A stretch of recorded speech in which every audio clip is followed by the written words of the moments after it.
ಒಂದ್ ಕಡೆ ರಾಜರಾಜೇಶ್ವರಿ ನಗರದ ಈ ಕ್ಷಣದ ಏನು ಬರ್ತಾ ಇದೆ ನೋಡೋಣ ಒಂದ್ಸರಿ. ಮುನಿರತ್ನ ಅವರು 12ನೇ ಸುತ್ತಿನಲ್ಲೂ ಕೂಡ ಲೀಡ್ ತಗೋತಿದ್ದಾರೆ. ಕಾಂಗ್ರೆಸ್ನ ಕುಸುಮ ಅವರಿಗೆ ಸ್ಟಿಲ್ ಹಿನ್ನಡೆ. 12 ಸುತ್ತಿನಲ್ಲಿ ಬಿಜೆಪಿಗೆ ಇಲ್ಲೇ ಕಡಿಮೆ ಲೀಡ್ ಬಂದಿರೋದು ನೋಡಕ್ ಹೋದ್ರೆ 1563 ಪ್ರತಿ ಸರಿ ಅದು 2000 ಪ್ಲಸ್ ಲೀಡ್ ಇರ್ತಿತ್ತು. 12ನೇ ಸುತ್ತಿನಲ್ಲಿ ಬಿಜೆಪಿಗೆ 1563 ಆ ಸುತ್ತಲ್ಲಿ ಲೀಡ್ ಇದು. ಸೊ ಓವರ್ ಆಲ್ ಮುನಿರತ್ನ ಅವ್ರಿಗೆ ಎಷ್ಟು ಬಂತು ಒಟ್ಟು ನೋಡೋಣ. 64,000 ಚಿಲ್ಲರೆ ಬಂದಿದೆ ಟೋಟಲ್ ಆಗಿ 64,000 ಚಿಲ್ಲರೆ. ಮುನಿರತ್ನ ಅವರು ಒಟ್ಟು ಲೀಡ್ 31,235, ಅದು 12ನೇ ಸುತ್ತಿಗೆ. ಇನ್ನೊಂದು 10 ಸುತ್ತಲ್ಲಿ 45,000 ದಾಟಿದ್ರೆ ಈಗಲೇ ಕಷ್ಟ ಕಾಂಗ್ರೆಸ್ ಅವ್ರಿಗೆ. ಬಿಕಾಸ್ ಈಗಾಗಲೇ ಲೀಡೇ 31. 13ನೇ ಸುತ್ತಿನ ಎಣಿಕೆಯಲ್ಲಿ ಏನೋ ಟೆಕ್ನಿಕಲ್ ಪ್ರಾಬ್ಲಮ್ ಆಗ್ತಾ ಇದೆಯಂತೆ, ತಾಂತ್ರಿಕ ದೋಷ ಕಂಡು ಬಂದಿದೆ. ಹಾಗಾಗಿ ಮತ ಎಣಿಕೆಯಲ್ಲಿ ಈಗ ಲೇಟ್ ಆಗುತ್ತೆ, ಅಂದರೆ ವಿಳಂಬ ಆಗುವ ಸಾಧ್ಯತೆ ಇದೆ. ಬಿಕಾಸ್ ಆ ಟೆಕ್ನಿಕಲ್ ಎರನ್ನು ಕರೆಕ್ಷನ್ ಮಾಡಬೇಕು, ತದನಂತರ ಅದರದ್ದು ಚೆಕ್ ಮಾಡಬೇಕು ಫೈನಲ್ ಆಗಿ, ಅದಾದಮೇಲೆ ಮತ್ತೆ ಅದನ್ನು ಎಣಿಕೆ ಕೊಡಬೇಕು. ಸೊ ಹಾಗಾಗಿ ಟೆಕ್ನಿಕಲ್ ತಾಂತ್ರಿಕ ದೋಷದಿಂದ 13ನೇ ಸುತ್ತಿನ ಮತ ಎಣಿಕೆ ವಿಳಂಬ ಆಗುತ್ತೆ. ಅದನ್ನು ಸರಿಪಡಿಸಿ ಮುಂದಕ್ಕೆ ಹೋಗ್ತಾರೆ, ಅಲ್ಲಿಗೊಂಚೂರು ಟೈಮ್ ತಗೊಳ್ತಾರೆ. ಇದೀಗ ಈ ಕ್ಷಣ ಬರ್ತಿದೆ ರಾಜರಾಜೇಶ್ವರಿ ನಗರ ಬ್ಯಾಟಲ್. ಕಾಂಗ್ರೆಸ್ಗೆ ಕಷ್ಟ ಆಗ್ತಾ ಇದೆ. ನೋಡಿದ್ರೆ ಅವಾಗಿಂದ ನಾವು ನೋಡ್ತಿರೋದು 50%, ಮೋರ್ ದ್ಯಾನ್ 50% ಅಂತರದಲ್ಲಿ ಇನ್ನೂ ಜಾಸ್ತಿ ಆಗ್ತಾ ಇದೆ. ಈಗ 64,852 ಬಿಜೆಪಿಗೆ ಸಿಕ್ಕಿರುವಂತಹ ಮತ, ಕಾಂಗ್ರೆಸ್ನವರಿಗೆ 33,625 ಇದು ಕಾಂಗ್ರೆಸ್ನವರಿಗೆ ಸಿಕ್ಕಿರುವಂತಹ ಮತ. ಎಕ್ಸಾಕ್ಟ್ಲಿ 50-50ಗೆ ಮುಂದಕ್ಕೆ ಹೋಗ್ತಂಗೆ ಕಾಣಿಸ್ತಾ ಇದೆ.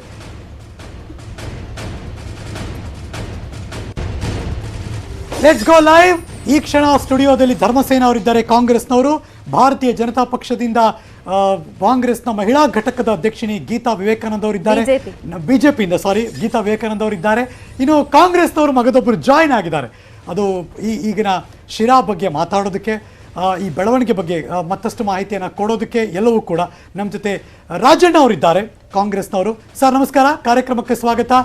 ಎಲ್ಲವೂ ಮ್ಯಾನೇಜ್ ಆಗಿತ್ತು, ಎಲ್ಲರನ್ನೂ ವಿಶ್ವಾಸ ತೆಗೆದುಕೊಂಡು ಕಳೆದ ಬಾರಿಯ ಸೋಲನ್ನು ಮೀರೋ ಹಾಗೆ ಗೆಲುವನ್ನು ದಾಖಲು ಮಾಡುವಂಥ ಒಂದು ಟಫ್ ಸಿಚುವೇಶನ್ ಇತ್ತು ಕಾಂಗ್ರೆಸ್ಗೆ, ಇಲ್ಲ ಅಂತಲ್ಲ. ಬಟ್ ಈಗ ನೋಡ್ತಾ ಇದ್ರೆ ಫೈಟ್ ಅಂತೂ ಇದೆ, ಗೆಲುವು ಯಾರ ಪಾಲಿಗೆ ಅಂತ.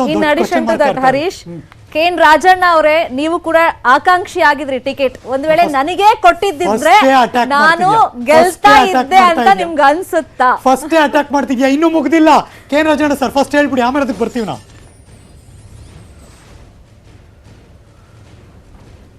ಎಲ್ರಿಗೂ ಕೂಡ ನಮಸ್ಕಾರ.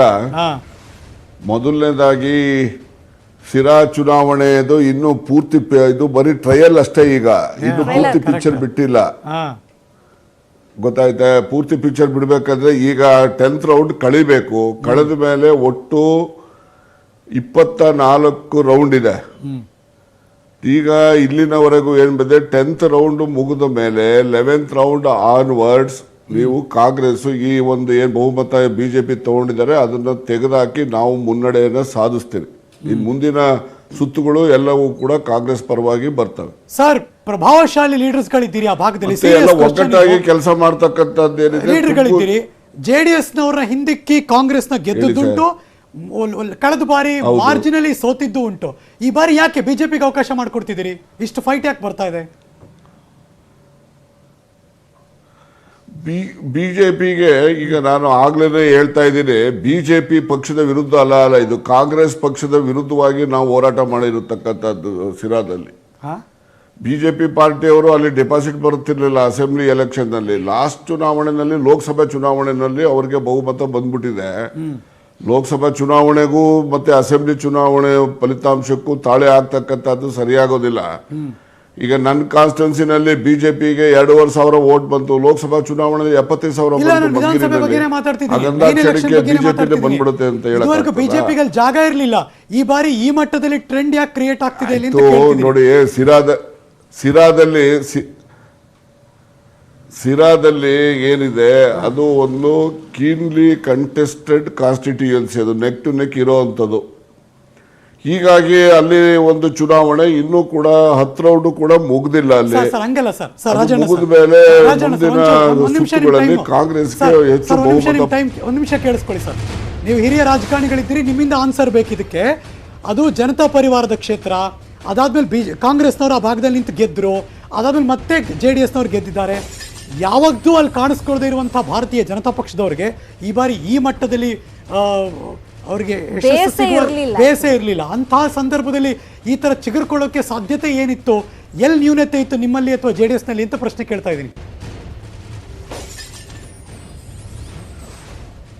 ಇಲ್ಲ, ಈಗ ನಿಮ್ಮ ಮಾಹಿತಿ ಸ್ವಲ್ಪ ಸರಿಪಡಿಸ್ಕೊಳ್ಳಿ. ಅದು ಯಾವತ್ತೂ ಜನತಾ ಪರಿವಾರ ಕ್ಷೇತ್ರ ಇಲ್ಲ. 1972 ಇಂದ ಪುಟ್ಕಾಮೈನಿಂದ ಹಿಡಿದು ಇಲ್ಲಿನವ್ರಿಗೆ ಎಕ್ಸೆಪ್ಟ್ 2 ಬಾರಿ ಸತ್ಯನಾರಾಯಣ ಅವ್ರು ಗೆದ್ದದ್ ಬಿಟ್ರೆ ಬೇರೆ ಯಾವಾಗ್ಲೂ ಕೂಡ ಅಲ್ಲಿ JDS ಗೆದ್ದಿಲ್ಲ. ಕಾಂಗ್ರೆಸ್ ಹೆಚ್ಚಿನ ಬಾರಿ ಗೆದ್ದಿರ್ತಕ್ಕಂಥದ್ದಲ್ಲಿ ಈ ಸಾರಿ ಬಿಜೆಪಿನವರು ಹೇಗೆ ಅವರು ಅಲ್ಲಿ ಜಾಗ ಮಾಡಿದ್ದಾರೆ ಅಂತ ಹೇಳಿದ್ರೆ ಅದಕ್ಕೆ ಬೇರೆ ಬೇರೆ ಕಾರಣಗಳಿದ್ದಾವೆ. Even today it is a strong base of the Congress party. ಅದು ಅಲ್ಲ, ಯಾಕೆ ಸಾಧ್ಯ ಆಯ್ತು ಅಂತ ನಿಮ್ಮ ಅನಾಲಿಸಿಸ್ ಪ್ರಕಾರ ಹೆಂಗಾಯ್ತದು, ಏನ್ ಕಾರಣ? ಅಲ್ಲ, ಯಾಕೆ ಸಾಧ್ಯ ಆಯ್ತಂದ್ರೆ ಲಾಸ್ಟ್ ಪಾರ್ಲಿಮೆಂಟ್ ಎಲೆಕ್ಷನ್ ನಲ್ಲಿ ಬಿಜೆಪಿಗೆ ಬಹುಮತ ಬಂದಿದೆ ಅಲ್ಲಿ, ಸತ್ಯ. ಈ ಮಧ್ಯೆ ಏನಾಯ್ತು ಅಂತ ಹೇಳಿದ್ರೆ ಕಾಂಗ್ರೆಸ್ ಅಲ್ಲಿ ಟಿಕೆಟ್ ಕೇಳಿದ್ರು ರಾಜೇಶ್ ಗೌಡ, ಇಲ್ಲಿ ಕೊಡ್ಲಿಲ್ಲ ಅಂತೇಳಿ JDS ಅಲ್ಲಿ ಕೇಳಿದ್ರು, ಅಲ್ಲೂ ಕೊಡ್ಲಿಲ್ಲ ಅಂದ್ಮೇಲೆ ಬಿಜೆಪಿ ಅವರು ಕರ್ಕೊಂಡ್ಬಂದು ನಿಲ್ಲಿಸಿ ಮಾಡಿರ್ತಕ್ಕಂಥದ್ದು. ಅವ್ರ ತಂದೆ 3 ಬಾರಿ MP ಇದ್ರು, 1 ಬಾರಿ MLA ಇದ್ರು, ಮತ್ತೆ ರಾಜಕೀಯ ಕುಟುಂಬದಿಂದ ಬಂದಿರತಕ್ಕಂಥ, ಮತ್ತೆ ಡಾಕ್ಟರ್ ಬೇರೆ ಎಜುಕೇಟೆಡ್ ಇದ್ದಾರೆ, ನೀವು ಹೊಸ ಮುಖ ಇದೆ. ಆ ಹಿನ್ನೆಲೆಯಲ್ಲಿ ಅವರಿಗೆ ಎಲ್ಲ ಅಡ್ವಾಂಟೇಜ್ ಬಂದಿದೆ. ಅದರಿಂದ ಅವರು ಗೆದ್ದೆ ಬಿಟ್ಟವ್ರೆ ಅಂತಲ್ಲ, ಇನ್ನು ಬಹಳ ಕೌಂಟಿಂಗ್ ಬಹಳ ಇದೆ.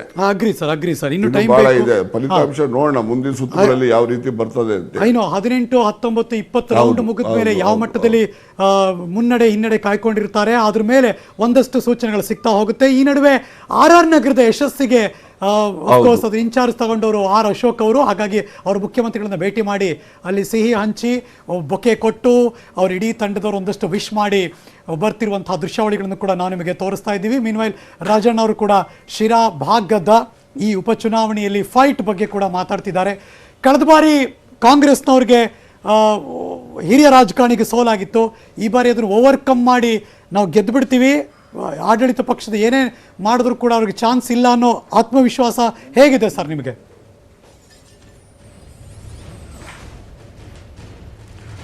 Even today, I am hopeful of winning the Sira elections. Even at the moment. ನನಗೆ ಈಗಲೂ ಕೂಡ ಸಿರಾ ಕ್ಷೇತ್ರ ಕಾಂಗ್ರೆಸ್ ಕಡಿಮೆ ಅಂತರದಿಲ್ಲ ಆದ್ರೂ ಕೂಡ ಗೆದ್ದೆ ತೀರುತ್ತೆ ಅಂತಕ್ಕಂಥ ವಿಶ್ವಾಸ ಇದೆ ನನಗೆ. ನನ್ನ ಕೊಲೆಗ್ ಶರ್ಮಿತಾ ಶೆಟ್ಟಿ ಆಗ್ಲೇ ಒಂದು ಪ್ರಶ್ನೆ ಕೇಳಿದ್ರು, ಅದು ಮುಂದುವರಿಸ್ತೀನಿ ನಾನು. ನಿಮ್ಗೆ ಎಲ್ಲೂ ಯಾವುದೇ ಸಂದರ್ಭದಲ್ಲೂ ಕೂಡ ಬೇಜಾರಾಗಿಲ್ವಾ ಸರ್ ಈ ಬಾರಿ? ನನಗೆ ಯಾಕೆ ಬೇಜಾರಾಗ್ತಿದೆ? ನನ್ನ ಕ್ಷೇತ್ರ, ಮಧುಗಿರಿ ನನ್ನ ಕ್ಷೇತ್ರ ಇರ್ತಕ್ಕಂಥದ್ದು. ನಾನು ಅಲ್ಲಿಗೆ ಒಂದು ಆಕಾಂಕ್ಷಿ ಅಂತಕ್ಕಂಥ ಸೂಚನೆ ಕೊಟ್ಟೆ ಅಷ್ಟೇ. ನಾನು ಅಭ್ಯರ್ಥಿ ಆಗ್ಲೇಬೇಕು ಅಂತಕ್ಕಂಥ ವಾದ ನಾನೇನು ಮಂಡಿಸ್ಲಿಲ್ಲ. ಮತ್ತೆ ಅಂತಿಮವಾಗಿ ನಮ್ಮ ಒಂದು ಸಭೆಯಲ್ಲಿ ನಾನೇ ಜಯಚಂದ್ರ ಅವ್ರ ಹೆಸರನ್ನ ಸೂಚನೆ ಮಾಡಿದೆ. ನಾನು ಸರ್ ಒಂದು ಸೆಕೆಂಡ್ ಸರ್, ಇದೀಗ DK ಶಿವಕುಮಾರ್ ಅವರು ಮಾತಾಡ್ತಿದ್ದಾರೆ. ಇಷ್ಟೊತ್ತಿಗೆ ಈಗಾಗಲೇ ಇಲ್ಲಿ ಕಾರ್ಯಕರ್ತರು ಬರಬೇಕಿತ್ತು, ಒಂದ್ ಕಡೆ ಇದೆಲ್ಲ ಎಕ್ಸ್ಪೆಕ್ಟೇಷನ್ ಇತ್ತು, ಏನಾಯ್ತು ಸರ್? ಏನಾಯ್ತು ಬಿಡ್ತು ಅನ್ನೋದು ಮುಖ್ಯ ಅಲ್ಲ. ಮತದಾರರು ತೀರ್ಪು ಕೊಟ್ಟಿದ್ದಾರೆ. ಆ ತೀರ್ಪಿನ ಮೇಲೆ ಇನ್ನೂ 1 ಗಂಟೆ ಆಗಲಿ, ಇನ್ನ ಬೇಕಾದಷ್ಟು ಕೌಂಟಿಂಗ್ ಇದೆ. ಇಲ್ಲ, ಇನ್ನೂ 1 ಗಂಟೆ ಆದಮೇಲೆ, 1-1.5 ಗಂಟೆ ಆದಮೇಲೆ ಏನು ರಿಯಾಕ್ಷನ್ ಕೊಡಬೇಕು ಖಂಡಿತ ಕೊಡ್ತೀವಿ.